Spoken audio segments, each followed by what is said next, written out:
Hey everybody, how's it going? We got a limited series on Porsche 935, the 2019 edition, again. So this is the third time we're getting an opportunity to win this car. Um, and this time around, so the first time around when we had this car limited time series, the championship back in the day, to win this car, we had a PR requirement, I believe was like 88.8. Uh, Basically, you get three upgrades across the board, and you're able to win the car for spending some 440 gold. Then, second time we had the limited series for this car. I don't remember exact version. I'll have the link to the past limited series or past opportunities that they've given us to win this car in the my playthrough in the description box below, so you guys can check out those, along with the my playthrough of the series this car is in, which it's in three different series right now. There's one called History in Motion in season one that I have not even started, but then there's another one in Legend section of the Road Collection called Peak Porsche Performance. And this guy is the top dog in that series, so you have to have this car to win the 100% complete that series. And then it's got its own exclusive series upon fully upgrading this car for the cost of some like 1285 gold. You will have access to that exclusive series, which I am very near completing, by the way. So, yeah. Anyway, so this time around, the PR requirement to win this car, if you don't already have it in your garage, is 88.9. Then you might be thinking, hey, that's zero point 0.1 PR point higher than the first time when we ran through this championship series back in the day to win this car. So do I have to get any more, spend any more gold to get this upgrade, meet the PR requirement? No, because three upgrades across the board get you up to 88.9. And when they first ran this limited series or limited time series for this car, they just had the, PR just off by zero point 0.1 point, which is fine because it was on the side of in our favor. You know what I mean? So yeah, basically three upgrades across the board, you'll get it. And then if you want to go further on in the, let's say, the featured bonus series, then you would have to spend additional like 685 gold, total of 1125 gold to meet the PR requirement of like 92.6 or something like that. That's what you will end up in. It'll go very fast, but it's gonna definitely cost you quite a bit of gold. My recommendation, as always, is to wait for discount offers because they do come around quite often, actually. Just be ready for it, when they come around. Make sure you save up enough so when they come around, you can take advantage of them, right? Anyway, this event itself does pay out some 5,250 victory points, which obviously will guarantee you at least first tier of gold reward from victory point, the roundup bonus, right? I think the first one was like 25 gold. Obviously, the more of the other events that you complete in this round, you can go further in claiming higher rewards, right? Anyway, the event itself does pay out 70 gold, so that is something to be said about that. And if you need racing dollars, yes, 250,000 more racing dollars comes along with it. So 7-day event. So if you own the car, that's kind of a moot point. The event will be available for to you in essentially until the round expires in the future, whenever that may be, maybe a year down the road from now. So you'll have plenty of time to run through the series if you already own the car. If you don't, obviously you have to complete it within 7 days to win it. And there is, upon completing the first race, there is a 24 hours of instant upgrade and instant service offer. So that is always a nice offer to take advantage of. Let's see, what do we have? Porsche 935 2019 Limited Series. The usual message, right? Earn the car by 100% completing this special limited series. Legendary Porsche 935, nicknamed Moby Dick for its huge tail, returns in spectacular form, faster than ever. Little bit on a slippery side, I would say. So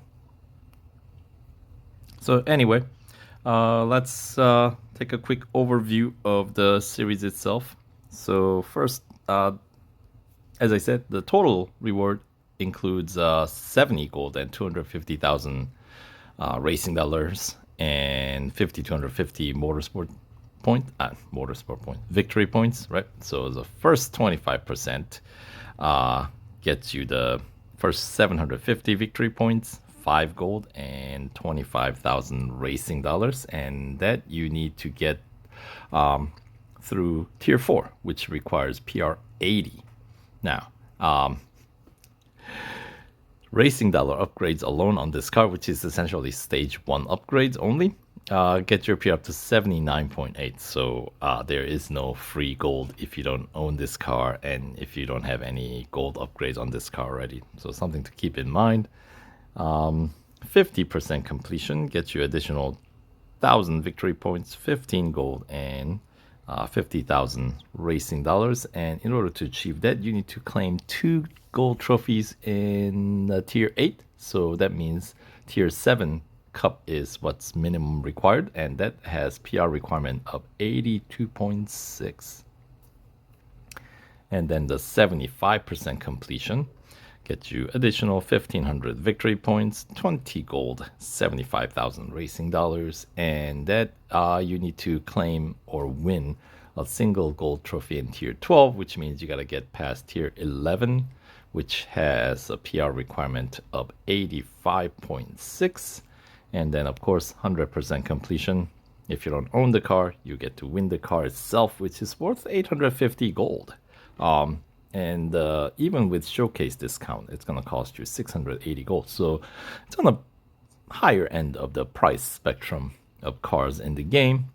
So, you know, when you can win it for closer to 400 gold, 440 to be exact. But of course, you get 70 of it back. So net cost is more like 370. And then you take into account, let's say, the bonus series earnings, then it will further bring down the cost closer to, I would say, maybe 300 gold. So 300 gold to own this car, I say, is it's not a bad deal. Now, if you want to go further, it will cost you quite a bit more, but at least you will have the car available to you, you know, with more races to do. So anyway, the final 100% completion rewards 2,000 victory points, 30 gold, 100,000 racing dollars, and of course PR 88.9 is what's required there.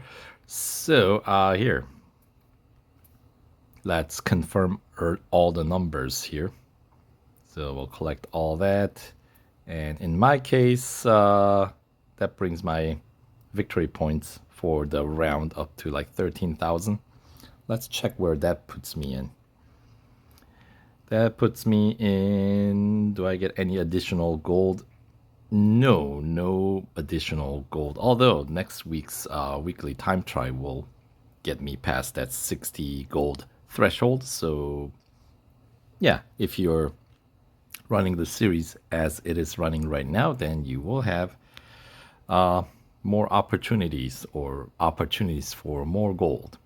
All right, so big number, final 100% completion.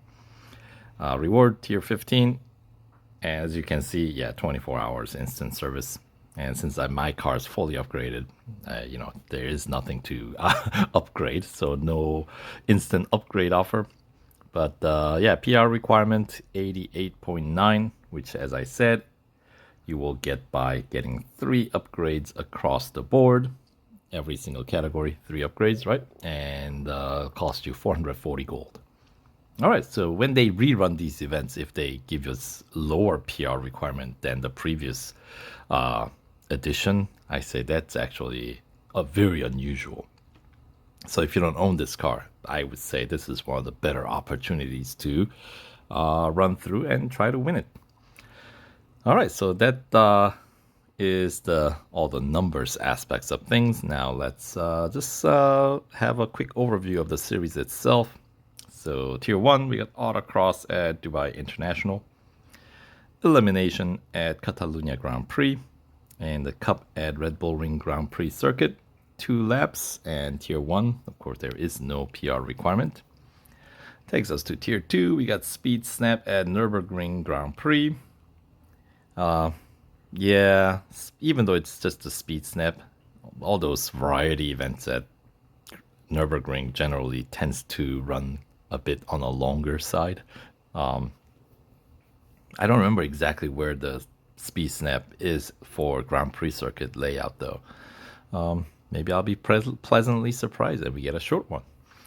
Anyway, we got Speed Record at Monza Junior course. That's a short circuit. And then the Cup for Tier 2, taking place at Silverstone National Circuit. 4 laps, PR 77.8 is required. And Tier 3, we got Endurance at the new Lime Rock Park West Circuit. So that's kind of exciting to take the car out for a spin on a new circuit. And we got Elimination at Red Bull Ring National Circuit. And the Cup at Suzuka East.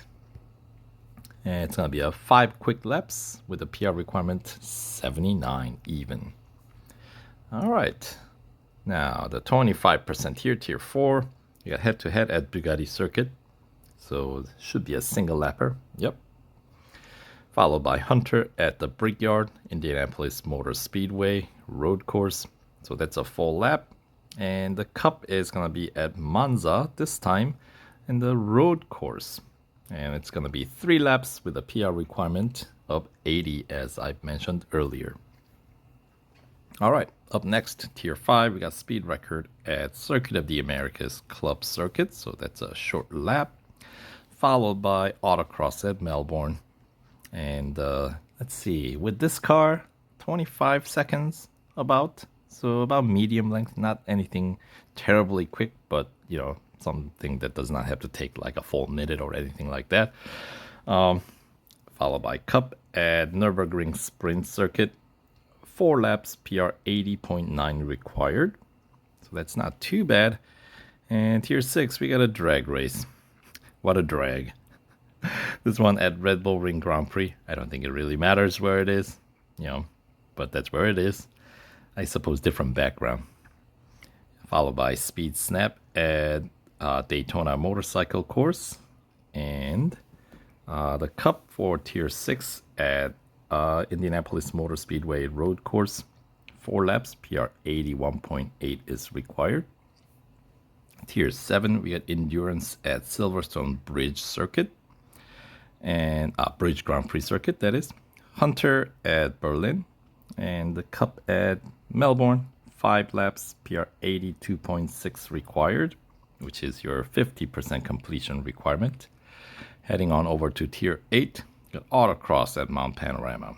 Head-to-head at Dubai National, single lap. Followed by Cup, the proper Cup race at the new Lime Rock Park. South Circuit, 5 laps, PR 83.4 required there. Tier 9, we got Elimination at Daytona Motorcycle Course. Speed Record at Hockenheim Short, followed by Cup at WeatherTech Raceway Laguna Seca. 5 laps, a lot of 5-lap races, huh? PR 84.1 required there. Tier 10, we got Endurance at the 24-hour Le Mans Circuit. And followed by the drag race, another one. This one at Circuit of the Americas Grand Prix Circuit. Followed by the Cup at Porsche Test Track Long On-Road Circuit. Another 5-lapper. PR 84.9 required. And Tier 11, we got Speed Snap at Melbourne. Hunter at Monza Road Course. And the Cup at Catalunya Grand Prix. 4 laps with a PR 85.6 required. Tier 12, we got autocross at Berlin, head-to-head at Lime Rock Park, West Circuit, a single lapper, as predicted, followed by the Cup at Circuit of the Americas Grand Prix Circuit, 4 laps, PR 86.4 required. So that is your 75% completion tier. Moving on to the final 3 tiers. Tier 13, we got Speed Snap at Laguna Seca, Hunter at Suzuka Grand Prix, followed by Cup at Dubai International, 5 laps, PR 87.2 required. Yeah, a lot of 5-lap Cups. Tier 14, we got Endurance at Nürburgring Grand Prix, head-to-head at Catalunya Club Circuit, so that's a pretty short one. And the Cup at Mount Panorama, 4 laps, PR 88 required, which brings us to the final tier, Tier 15, where we got Elimination at Porsche Test Track Short On-Road Circuit. Another drag race. This is more drag races than I care to see in these type of events, but well, it is what it is, right? Indianapolis Motor Speedway road course, followed by the final Cup at Hockenheim National night race. 6 laps, PR 88.9 required. So yeah, so that does it for this series overview. So hopefully you guys found the information useful, and we'll catch you guys in the next video. Take care.